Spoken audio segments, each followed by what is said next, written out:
അപ്പോൾ ഞാൻ ഇന്ന് പൊങ്ങ് കൊണ്ടൊരു വെറൈറ്റി ജ്യൂസ് ഉണ്ടാക്കാനാണ് പോണത്. ഒരു തേങ്ങയാണിത്. അപ്പോൾ ഇതിൻ്റെ ഒരു അരമുറി തേങ്ങ എടുത്തിട്ട് അതിൻ്റെ പാല് 1-2 പാല് നമുക്ക് എടുക്കാം. അപ്പോൾ ആ 1-2 പാല് എടുത്തതാണ് അരമുറി തേങ്ങൻ്റെ. പിന്നെ അതിലേക്ക് നമുക്ക് ഈ പൊങ്ങും ഈ പച്ചവെള്ളത്തിലോ അല്ലെങ്കിൽ തേങ്ങാപ്പാലിലോ ഒറ്റ ജ്യൂസ് അടിച്ചെടുക്കാം. നിങ്ങളുടെ അടുത്ത് എത്രയാണ് പൊങ്ങുള്ളത് അതിനനുസരിച്ചാണ് നിങ്ങൾക്ക് അതിലേക്ക് തേങ്ങാപ്പാൽ ചേർക്കേണ്ടത്. ഇപ്പോൾ ഇത് 5 തേങ്ങൻ്റെ പൊങ്ങുള്ളൂ.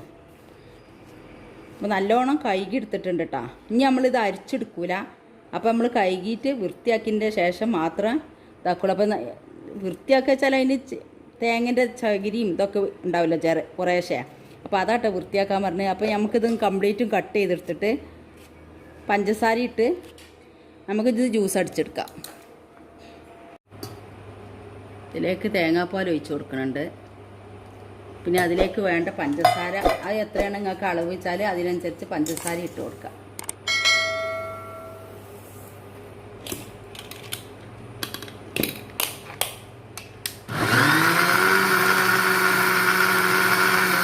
ഇപ്പം നമ്മളെ ജ്യൂസ് ഇവിടെ റെഡി ആയിട്ടുണ്ട്.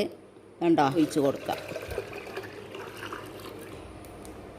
അപ്പം നമുക്ക് ഒരു ഗ്ലാസ്സിലേക്ക് ഇങ്ങനെ ഒഴിച്ച് കൊടുക്കട്ടോ. നല്ല ടേസ്റ്റുള്ള ജ്യൂസ്. അതിലേക്ക് ഞാൻ ഉറുമാമ്പഴത്തിൻ്റെ കുരു അതേപോലെ ഇതിലേക്ക് കുറച്ച് ഇതിൻ്റെ കഷ്ണങ്ങൾ ഇട്ട് കൊടുക്കുന്നുണ്ട്. അപ്പം നിങ്ങളെല്ലാവരും ഇതിങ്ങനെ ഉണ്ടാക്കി നോക്കാൻ ശ്രമിക്കുക. ഇതെല്ലാവരും ഉണ്ടാക്കി നോക്കാൻ ശ്രമിക്കുക. സബ്സ്ക്രൈബ് ചെയ്യാനും ലൈക്ക് ചെയ്യാനും ഷെയർ ചെയ്യാനൊന്നും മറക്കരുത്. താങ്ക്സ്. ഇത് കുത്തിയൊക്കെ വരും. എൻ്റെ ചാനൽ ആദ്യമായിട്ട് കാണുന്നവരാണെങ്കിൽ സബ്സ്ക്രൈബ് ചെയ്യുക. അതിൻ്റെ കൂടെ കാണുന്ന കുഞ്ഞു ബെല്ലിലേക്കൻ ക്ലിക്ക് ചെയ്യുക. എന്നാൽ ഞാൻ ഇടുന്ന വീഡിയോകൾ അപ്പോൾ നിങ്ങൾക്ക് ലഭിക്കുന്നതാണ്. ലൈക്ക് ചെയ്യാനും മറക്കരുത്.